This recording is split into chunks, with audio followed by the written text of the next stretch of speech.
Hello दोस्तों, स्वागत है आप सभी का आज की वीडियो में। तो दोस्तों, जैसा कि आपको पता है कि हम प्रकाश विद्युत प्रभाव के बारे में बात कर रहे थे। प्रकाश विद्युत प्रभाव के हमने एक पार्ट बना दिया था जिसके अंदर हमने बात की थी बोर कल्पनाएं, स्पेक्ट्रम, श्रेणियां, फोटोन, इस प्रकार के बारे में। और इसका जो एक पार्ट बनाने में काफ़ी लंबा हो जाता है, इसलिए मैंने इसके दो छोटे छोटे पार्ट बना दिए। एक पार्ट जो हमने कल बात की थी और बाकी बचे हुए पार्ट के जो बाकी बचे हुए कॉन्सेप्ट की हम आज वाले पार्ट के अंदर बात करेंगे और आज हम सारा कंप्लीट करेंगे। तो ठीक है दोस्तों, उसके आगे से हम स्टार्ट करते हैं कि जहाँ तक हमने कल रीड कर दिया था उससे आगे बात करते हैं। तो हमने प्रकाश विद्युत प्रभाव के बारे में कल बात कर ली थी। उसके बाद आता है तरंगदैर्ध्य, इसके बारे में बात करी थी। और बोर ऊर्जा, अभी हाँ स्पेक्ट्रम श्रेणियों से अपने को कल बात करनी। स्पेक्ट्रम श्रेणियों की बात हमने कितनी की थी, इससे ऊपर तक की हमने सारा कंप्लीट कर दिया था। तो अब हम बात करते हैं स्पेक्ट्रम श्रेणियों की। देखिए स्पेक्ट्रम श्रेणी क्या होती है, जब कोई इलेक्ट्रॉन ऊपर की कक्षा से नीचे वाली कक्षा में आता है, नीचे वाली कक्षा से ऊपर की कक्षा में प्रवेश करता है तो ऊर्जा का उत्सर्जन या अवशोषण करता है। ठीक है, तो उस ऊर्जा से हमें अगर स्पेक्ट्रम श्रेणियाँ प्राप्त की जाए तो अलग अलग स्पेक्ट्रम श्रेणियाँ प्राप्त होती है ऊर्जा के अनुसार। तो इसमें जो लाइमन, फंड या इस प्रकार की श्रेणी आती है, हम इसमें वन बाय वन सभी की बात करेंगे। तो सबसे पहले इसका फॉर्मूला आता है lambda equal to R bracket n1 की स्क्वायर माइनस n2 का स्क्वायर। ये होता है तरंगदैर्ध्य में स्पेक्ट्रम तरंगदैर्ध्य निकालने का, स्पेक्ट्रम श्रेणियों का जो तरंगदैर्ध्य निकालने का फॉर्मूला होता है। इसमें जो आर है वो नियतांक है, रिडबर्ग नियतांक है। ठीक है, अब रिडबर्ग नियतांक है तो उसका जो मान होता है वो 91.2 एंगस्ट्रॉम होता है। ठीक है, अब आता है सबसे पहले लाइमन श्रेणियाँ। देखिए लाइमन श्रेणी क्या होती है, लाइमन श्रेणी में जब कोई इलेक्ट्रॉन पहली कक्षा से ऊपर वाली कक्षा में जाता है, ऊपर वाली कक्षाओं से n2 ऊपर वाली 2, 3, 4, 5 जितनी भी कक्षा, उस कक्षा से अगर पहली कक्षा में n1 कक्षा में प्रवेश करता है तो उससे जो ऊर्जा है वो हमें लाइमन श्रेणी प्राप्त होती है। और लाइमन श्रेणी प्राप्त होती है, और लाइमन श्रेणी कौन सी क्षेत्र में होती है, ये पराबैंगनी क्षेत्र में प्राप्त होती है। ठीक है, सबसे पहले अगर मान लो ऊपर की कक्षा से 2, 3, 4, 5, 6 की किसी भी कक्षा से अगर वो कोई इलेक्ट्रॉन पहली कक्षा में प्रवेश करता है तो उससे जो ऊर्जा है उससे वो हमें लाइमन श्रेणी प्राप्त होती है। और लाइमन श्रेणी पराबैंगनी क्षेत्रों में देखने को मिलती है। ठीक है दोस्तों, अब इसमें आगे की बात करेंगे। तो इससे पहले आपको यहाँ पर इंपॉर्टेंट कॉन्सेप्ट दिया हुआ है, उसको देख लीजिए। कक्षा बढ़ने के साथ साथ ऊर्जा बढ़ती है, यानी अगर कक्षा का जितना गैप बढ़ेगा, यानी जितनी ऊपर की कक्षा से जितनी नीचे की कक्षा में आएगा, जितना कक्षाओं का गैप होगा उतनी ज़्यादा ऊर्जा होगी। देखिए 1 से लेकर 6 तक जगह, अब n1 और n6 के बीच में कितनी ऊर्जा प्राप्त हो रही है, 13.4, और n2 से n4 के बीच में 12.6, और n1 यहाँ से 2.4, यहाँ पर कम कक्षा का गैप कम है तो यहाँ पर ऊर्जा भी कम प्राप्त हो रही है। और 1 से लेकर 4 तक, n1 से लेकर n4 तक 12.8 इलेक्ट्रॉन वोल्ट ऊर्जा प्राप्त हो रही है। और यहाँ से n2 से लेकर n3 के बीच में अपने को 1.9, जितनी कक्षा का गैप कम होगा उतनी ऊर्जा कम होगी, और जितनी कक्षा का गैप ज़्यादा होगा उतनी ही अपने को ऊर्जा ज़्यादा प्राप्त होगी। ठीक है दोस्तों, अब आगे चलते हैं, आगे बात करेंगे। अब आता है लाइमन श्रेणी की। देखिए अभी हमने यहाँ पर लाइमन श्रेणी की बात कर ली थी, अब हम बात करते हैं उससे आगे वाली श्रेणी। लाइमन श्रेणी की बात की थी n1, जो कोई इलेक्ट्रॉन पहली कक्षा में आता है। ठीक है, अब बात करते हैं, अभी देखिए ऊपर एक कॉन्सेप्ट है, इसको हम बाद में लास्ट में बात करेंगे क्योंकि ऊपर नीचे वाली हम पढ़ेंगे तो आपको समझ में आ जाएगा। उसके बाद हम ऊपर वाली की बात करेंगे। बामर श्रेणी, अब देखिए बामर श्रेणी क्या होती है, जब कोई इलेक्ट्रॉन ऊपर की कक्षाओं से दूसरी कक्षा में आता है। पहले लाइमन में n1 का मान था 1, बामर में n1 का मान है 2। ठीक है, और अगर वो n1 का मान 2 है तो n2 का मान कहाँ से स्टार्ट होगा, 3 से स्टार्ट होगा, उससे 1 से आगे से स्टार्ट होगा। जैसे लाइमन में क्या हो रहा था, देखिए लाइमन में n1 का मान 1 था तो n2 का मान 2, 3 से स्टार्ट हो रहा था, 2 से स्टार्ट हो रहा था। इसी प्रकार बामर में n1 का मान 2 है तो n2 का मान 3 से स्टार्ट होगा, 3 से। तो अब n जो दूसरी कक्षा से इलेक्ट्रॉन ऊपर वाली दूसरी, तीसरी, चौथी, पांचवी से अगर दूसरी कक्षा में आते हैं तो वो बामर श्रेणी प्राप्त होती है। और बामर श्रेणी हमें कहाँ से मिलती है, दृश्य क्षेत्र में मिलती है। पहले वाली पराबैंगनी क्षेत्र में, दूसरी दृश्य क्षेत्र में मिलती है। ठीक है दोस्तों, उसके बाद में चलते हैं पाश्च्य श्रेणी। पाश्च्य श्रेणी होती है, उसका जो n1 का मान है वो तीसरा होता है, यानी n1 जब कोई इलेक्ट्रॉन ऊपर वाली कक्षा से तीसरी कक्षा में आता है तब पाश्च्य श्रेणी n1 का मान 3 है और n2 का मान 1 से आगे से 4 से स्टार्ट होगा, 4, 5, 6, 7 इस प्रकार। ठीक है, तो पाश्च्य श्रेणी हमें कौन से क्षेत्र में मिलती है, अवरक्त क्षेत्र में मिलती है। पाश्च्य जो श्रेणी है वो अवरक्त क्षेत्र में अपने को देखने को मिलती है।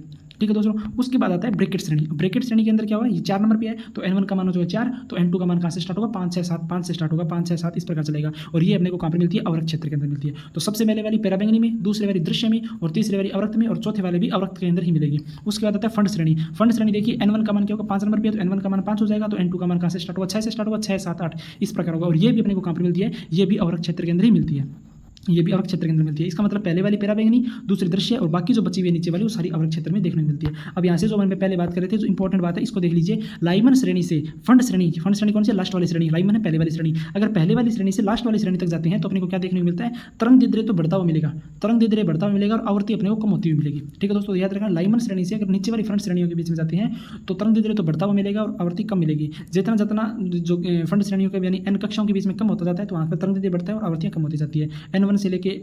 तो लाइमन श्रेणी और फंड श्रेणी में क्या होता है, तो अब हम बात करते हैं परमाणु द्रव्यमान मात्रक की। तो परमाणु द्रव्यमान मात्रक होता है, इसको बोलते हैं AMU, एटॉमिक मास यूनिट। और इसका जो मान होता है उसको परमाणु का द्रव्यमान निर्धारित करने के लिए एक कार्बन के परमाणु का 12वां भाग, यानी कार्बन के परमाणु का 12वां हिस्सा है, उसको एक AMU माना गया। ठीक है, परमाणु क्रमांक के जो परमाणु का भार है उसका जो 12वां हिस्सा है उसको क्या माना गया था, एक AMU माना गया था। इसलिए परमाणु का द्रव्यमान निर्धारित करने के लिए मात्रक बनाया गया, इसलिए इसको परमाणु जो कार्बन परमाणु है उसके परमाणु भार का एक 1/12 हिस्सा है वो 1 AMU के बराबर होगा। तो यहाँ परमाणु का जो कार्बन है उसका परमाणु भार क्या होगा 1.99 × 10⁻26 kg था। इसको हमने 12 से डिवाइड किया तो 1 AMU का मान आ गया 1.67 × 10⁻27। ये ध्यान रखना, इसमें देखना ये बहुत इंपॉर्टेंट है कि 1 AMU का मान कितना होता है 1.67 × 10⁻27 1.67 × 10⁻27 kg। ठीक है दोस्तों, अगर इसको हम मेगा इलेक्ट्रॉन वोल्ट के अंदर देखें, अगर हम मेगा इलेक्ट्रॉन वोल्ट के अंदर देखें तो इसका 1 AMU का मान होता है 931 मेगा इलेक्ट्रॉन वोल्ट।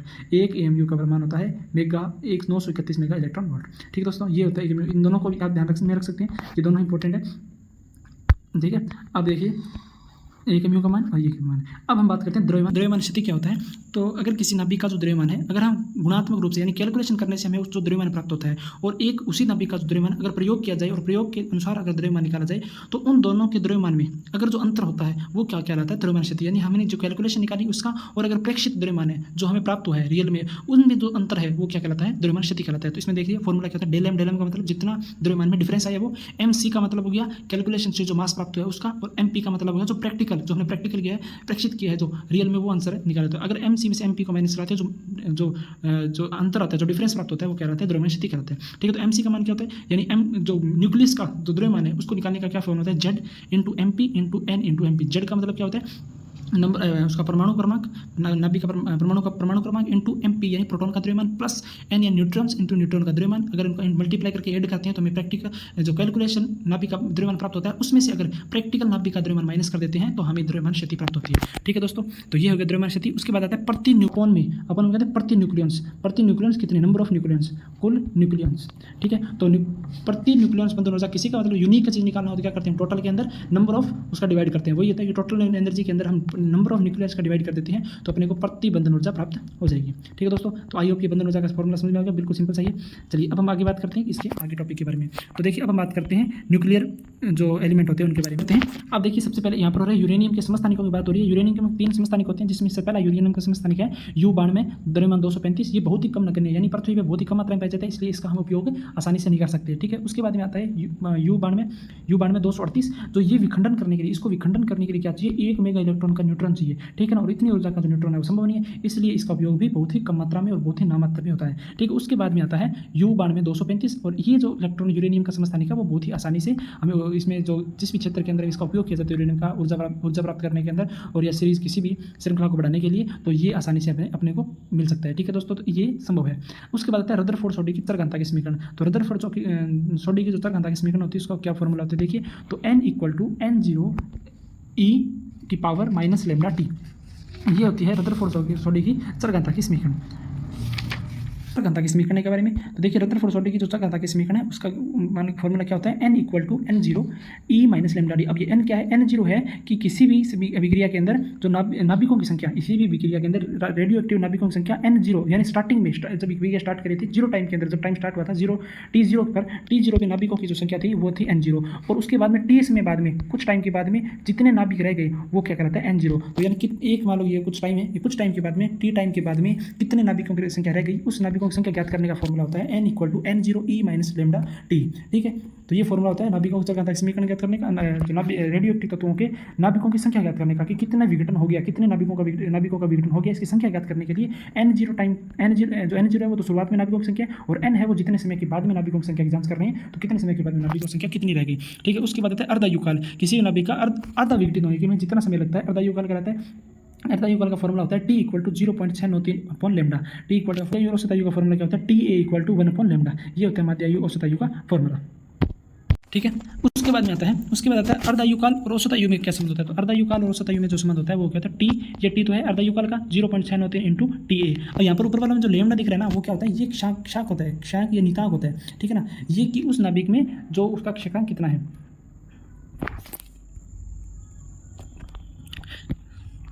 चलिए बात करते हैं हम माध्य औसत आयु और अर्धायुकाल में संबंध क्या होता है? अर्धायुकाल और औसत आयु में जो संबंध होता है वो होता है T = 0.693 × TA। ये होता है अर्धायुकाल और औसत आयु के अंदर संबंध। ठीक है दोस्तों, चलिए अब हम चलते हैं नाभिकों का आमाप। नाभिकों का आमाप क्या होता है? देखिए R = R0। R है वो किसके समानुपाती होता है? तो दोस्तों अब हम बात करते हैं नाभिकों की अमाप के बारे में। तो नाभिकों की अमाप क्या होती है कि नाभिकों का जो त्रिज्या है, नाभिकों की जो त्रिज्या है उसको द्रव्यमान के 1/3 के समानुपाती होती है। ये होता है नाभिकों का अमाप का फॉर्मूला। क्या होता है कि जो नाभिकों की जो त्रिज्या है, आर त्रिज्या है, वो किसके समानुपाती होती है? उनके द्रव्यमान के 1/3 घात के समानुपाती होती है। और यहाँ समानुपाती का साइन हटाते हैं तो यहाँ से मिलता है R0। R0 का मान जो कितना होता है 1.2 फर्मी। 1.2 फर्मी, और फर्मी को अगर मीटर में बदलेंगे तो 1.2 × 10⁻⁻15 फर्मी, 1.2 × 10⁻⁻15 मीटर प्राप्त होगा। ये होता है R0 का मान। ठीक है दोस्तों, तो ये होता है नाभिकों का अमाप का जो संबंध होता है वो कहता है R = A/1/3 या द्रव्यमान का 1/3। और अब देखिए नाभिकों का घनत्व नियत रहता है। इस बात को ध्यान रखिए। बीच में जो मैंने कोई बात फिक्स होती है, जो कॉन्सेप्ट होते हैं, फैक्ट बातें होती है, वो मैंने साथ साथ में बीच में लिख रखी है। नाभिकों का जो घनत्व होता है वो क्या कहता है? नियत रहता है। उसके बाद हम बात करते हैं सक्रियता। देखिए सक्रियता के बारे में बात करते हैं। सक्रियता क्या होती है कि 1 सेकंड में विघटित होने वाले नाभिकों की संख्या को रेडियो एक्टिव नाभिकों की सक्रियता कहते हैं। इसे किससे डिनोट करते हैं? इसे आर से डिनोट करते हैं। और फॉर्मूला क्या होता है? dN/dt = n λ। ठीक है, ये फॉर्मूला होता है। अब जो n होता है न्यूक्लियस, यानी कितने न्यूक्लियस जहाँ पर विघटित हो रहे हैं, जो इसका मान कैसा फॉर्मूला होता है? न्यूक्लियस का फॉर्मूला दिया है अवोगाद्रो संख्या इनटू में पदार्थ की मात्रा अपॉन में m द्रव्यमान की संख्या। ठीक है, तो ये होता है न्यूक्लियस का फॉर्मूला ज्ञात करने का फॉर्मूला। n = अवोगाद्रो संख्या इंटू 10 की पावर जो पदार्थ की मात्रा इंटू m द्रव्यमान। ये होता है न्यूक्लियस की जो n का मान। ठीक है दोस्तों, तो यहाँ से सक्रियता आगे, उसके बाद आगे चलते हैं। सक्रियता के बाद में आता है कि अल्फा कण उत्सर्जन से जो नाभिक है, जो परमाणु है, उसमें क्या फर्क पड़ता है और उसमें क्या अंतर आता है। ठीक है,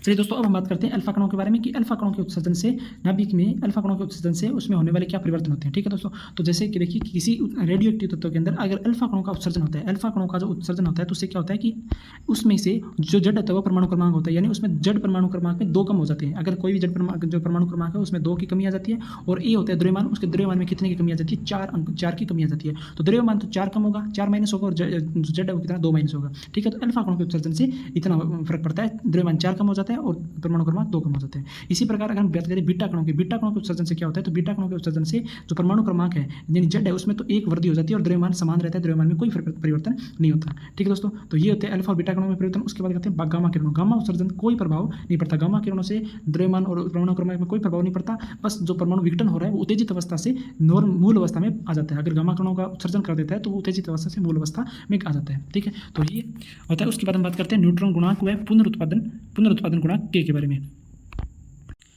हाँ दोस्तों, तो अब हम बात करते हैं न्यूट्रॉन गुणांकों के पुनरुत्पादन के बारे में। देखिए क्या न्यूट्रॉन क्या होते हैं? जब किसी रेडियो एक्टिव जो विक्रिया होती है उसको हम जारी रखना चाहते हैं तो उसमें हमें क्या होता है? बार बार न्यूट्रॉनों की जरूरत पड़ती है। हमें न्यूट्रॉन मिलते रहेंगे तो वहाँ से वो जो नाभिकों का विघटन होता रहेगा, विघटन होता रहेगा, तो जो सीरीज है वो आगे चलती रहेगी। ठीक है दोस्तों, तो इस प्रकार अगर न्यूट्रॉनों का पुनरुत्पादन होता रहेगा, न्यूट्रॉन उस सीरीज में आते रहेंगे और उनका आगे विखंडन करते रहेंगे तो ये विक्रिया आगे विघटन प्रक्रिया चलती रहेगी। तो इसलिए के का मान है के से व्यक्त किया जाता है न्यूट्रॉन गुणांक या पुनरुत्पादन गुणांक के से। तो इसका के का फॉर्मूला क्या होता है? किसी पीढ़ी में न्यूट्रॉनों की संख्या या किसी पीढ़ी में न्यूट्रॉनों की संख्या अपॉन उपरोक्त पीढ़ी में एक पीढ़ी के न्यूट्रॉनों की संख्या, यानी उससे पिछली पीढ़ी में न्यूट्रॉनों की संख्या। अगर आज अभी मान लो चौथी पीढ़ी है और की में न्यूट्रॉनों की संख्या और पीछे वाली तीसरी वाली पीढ़ी में न्यूट्रॉनों की संख्या, इनका जो अनुपात है वो के होता है, यानी पुनरुत्पादन गुणांक के कहलाता है। ठीक है, अब देखिए यहाँ से अगर के का मान 1 से ज़्यादा होगा, इसका मतलब पिछली वाली पीढ़ी से इस पीढ़ी के अंदर न्यूट्रॉनों की संख्या ज़्यादा होगी तो के का मान ज़्यादा आएगा, डिवाइड करेंगे तो के का मान ज़्यादा आएगा। और अगर के का मान ज़्यादा होगा तो श्रृंखला जारी रहेगी और वेग भी निरंतर वेग बढ़ता रहेगा, क्योंकि न्यूट्रॉन ज़्यादा मिलते रहेंगे और प्रक्रिया भी तेजी गति से बढ़ती रहेगी। अगर के का मान 1 के बराबर होता है, ठीक है, अगर पीछे वाली पीढ़ी वाले न्यूट्रॉनों की संख्या और आगे वाली पीढ़ी के अंदर न्यूट्रॉनों की संख्या भी बराबर होती है तो के का मान 1 आएगा और 1 का मान आएगा तो प्रक्रिया जारी रहेगी पर वेग क्या रहेगा? नियत रहेगा। अगर प्रक्रिया जारी रहेगी और वेग नियत रहेगा। ठीक है, उसके बाद आता है कि अगर के का मान क्या होता है कि 1 से कम होता है, कि 1 से कम होने का मतलब कि पीछे वाली पीढ़ी में न्यूट्रॉनों की संख्या ज़्यादा थी और आगे वाली पीढ़ी के अंदर न्यूट्रॉन की संख्या कम है, इसलिए प्रक्रिया जारी नहीं रहेगी और कुछ समय के बाद क्या हो जाएगी? बंद हो जाएगी। ये होता है के का मान, और के जो तीनों कंडीशन है वो हमने आपको बता दी। ठीक है दोस्तों, अब उसके बाद है प्रोटॉन संलयन से। देखिए प्रोटॉन के जो संलयन के चक्कर है, जैसे कि किसी क्रिया के अंदर। चलिए दोस्तों अब हम बात करते हैं प्रोटॉन संलयन से। देखिए जब किसी क्रिया अंदर जो नाभिक के संलयन होता है तो नाभिक के संलयन 2 प्रकार से होता है, तो एक तो प्रोटॉन संलयन से और एक कार्बन नाइट्रोजन संलयन से। ठीक है, तो जो प्रोटॉन संलयन होता है उसमें क्या होता है? अपने को कितनी ऊर्जा मुक्त होती है? 21 मेगा इलेक्ट्रॉन वोल्ट ऊर्जा मुक्त होती है। ठीक है, तो देखिए दोनों अलग अलग जो संलयन की प्रक्रिया के दोनों ही पार्ट होते हैं। अगर प्रोटॉन संलयन हो रहा है तो उसमें 21 मेगा इलेक्ट्रॉन वोल्ट ऊर्जा मुक्त होगी। अगर कार्बन नाइट्रोजन जो चक्कर चल रहा है संलयन के लिए तो उसमें 21 से लेकर 27 मेगा इलेक्ट्रॉन ऊर्जा मुक्त होती है। तो इन दोनों में पूछ लिया जाए कि संलयन की प्रक्रिया में किस प्रक्रिया में ज़्यादा ऊर्जा मुक्त होती है, तो कार्बन नाइट्रोजन प्रक्रिया में ज़्यादा ऊर्जा मुक्त होती है, प्रोटॉन में कम ऊर्जा मुक्त होती है। ठीक है दोस्तों, तो ये थी प्रकाश विद्युत प्रभाव के बारे में टोटल जानकारी, जो मैंने अपनी तरफ से बहुत अच्छी तरीके से बनाने की कोशिश की और आपको बताने की कोशिश की। और अगर कुछ वीडियो में कुछ बात में कुछ बताने में कमी रख दिया तो मुझे कमेंट करके आप मुझे बता सकते हैं, सजेशन दे सकते हैं दोस्तों।